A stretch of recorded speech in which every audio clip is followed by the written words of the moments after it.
we did completely change the way that road operates, you know, and a lot of people hadn't seen it. You know, it had been closed for a couple of years, and people stayed away from it.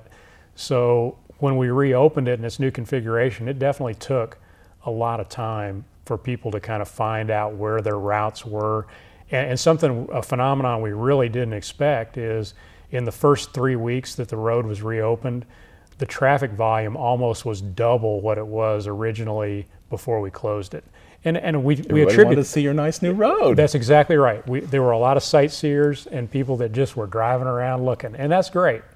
Now we've seen those kind of stabilize, but we definitely are still seeing more traffic on. Well, I happened to be one of the ones that was on there the very first day going to Clayton, so I was coming 270, got on 170, heading north, and I did wind up in that area where trying to get onto the ramp going to 170, it came to almost a dead stop there on the interstate.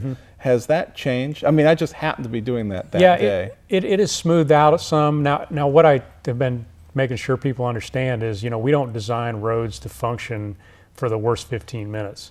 Otherwise, we would never be able to afford it. So, you know, during rush hour, there's still always going to be areas where you're going to have to slow down. And those things still exist. But it's smoothed out a lot. And as people are starting to learn how to navigate and where their routes are, 40 is working really well. Do you wish that you had had 2 lanes at that spot instead of 1? You know, I don't know that really you got to also look at the upstream or the downstream capacities, because actually just adding lanes in there really doesn't do any good if you don't have the place to put them.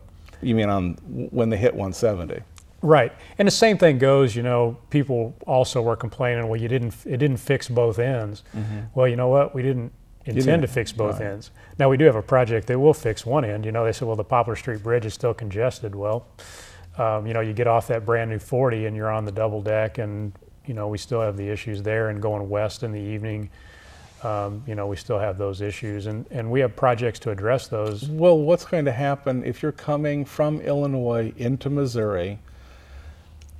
You know, you've got 3 different options. You can either get on to, 55 or 70 going north.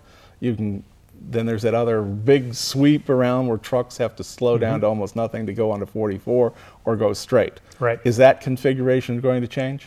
Well, you know, we have delayed making any decisions on that because there is no way that we can work on that piece of road without gridlocking the entire region. And until we get a new Mississippi River bridge that'll give us a reliever, we can't do anything there. But as soon as we do have that built, one of the things that we are going to have to address is that what I call the Poplar Street complex. And there are definitely improvements that need to be made there. But until we have a bridge and we have another alternate to move people across the river, you really can't do anything to that other than just keep it maintained. What percentage of traffic would you expect that's coming east on 70 is going to divert onto the new road leading to the new bridge?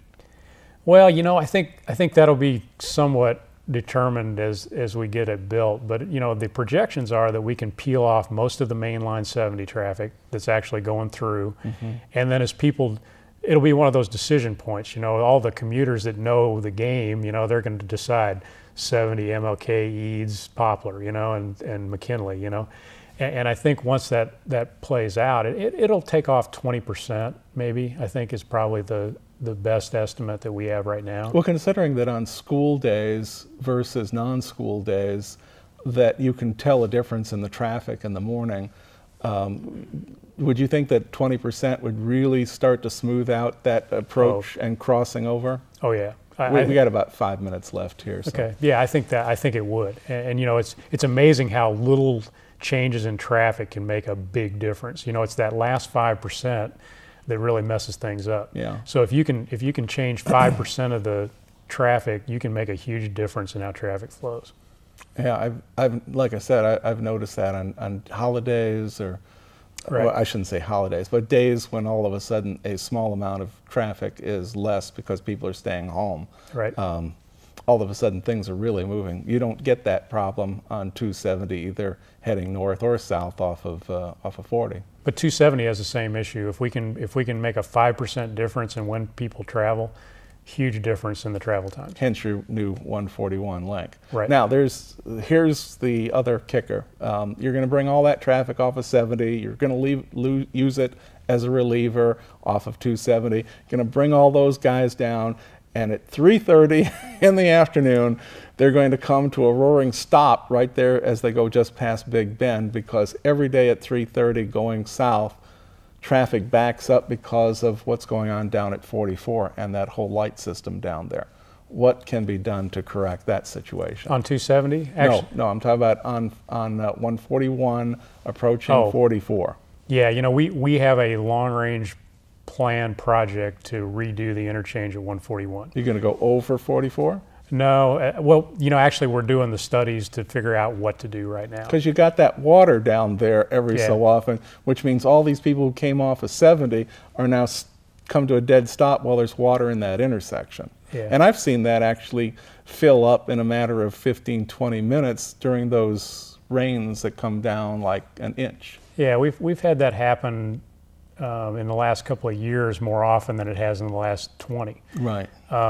But that's one of those projects that I talked about, that if we don't have more funding to do, you're not going to do it anyway. We're not going to do those right. kind of those are the kind of projects. These are all the nice to have. Those are the projects that won't get done, because if we have a funding shortfall, we're going to put our money into maintenance, and the first $150 million in the St. Louis region is going to go towards taking care of the system, and then anything else that we get will do those things like 141 at 44. Well, there's discussion about doing a left flyover there, similar to what coming off of 170 onto 40, where they have that left flyover to 40 going east, which, you know, because right now everybody has to come to a dead stop right at that series of lights so that they can get on the ramp, so that then they can go east. But if you had the flyover, that would solve a lot of that problem, wouldn't it? And that's the kind of thing we're looking at 141 and 44. Although in my opinion, you really ought to be building right over 44 instead of having 141 going under 44. Well, and that would be an option we'll look at too.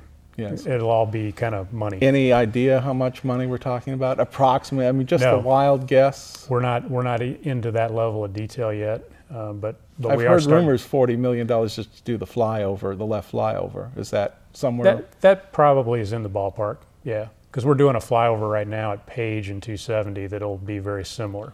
Mm-hmm. Well, we're down here. I guess they're telling me that we're down to our last minute or so. I wanted to just say that I've really enjoyed this conversation. It's been way, way, way too quick. I wish that we had a lot more time to talk about this stuff. I find it interesting. I'm sure you do too, being an engineer. Yeah, I do this every day, so yeah.